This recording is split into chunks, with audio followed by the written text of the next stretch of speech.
Hi guys! Andito ako sa loob ng Notre Dame Cathedral dito sa Paris, France. Ang dami pong tao guys. Tingnan nyo naman ang mga kandila. Bubungad agad sa iyo pagpasok mo sa cathedral. At ito yung mga structures nila guys sa loob ng building, sa loob ng simbahan.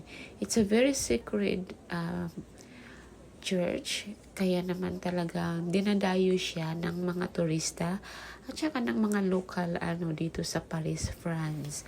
So ang dami pong tao everyday yata guys, kasi napakahaba po ng pila outside para makapasok ka sa loob ng simbahan na ito. So sa last na video ko ay makikita niyo po ang daming tao. So naghihintay at naka-line up para sa kanilang turno para makapasok sa loob ng cathedral na ito. Ang ganda po guys ng kaniyang simbahan at very talagang sacred. At saka ito po yung labasan ng Notre Dame Cathedral. Ayan po yung statue. At ang lahat po ng mga tao dito ay pumipila. Ayan, may line up po dyan. At saka merong nakalagay na yung parang para magpila.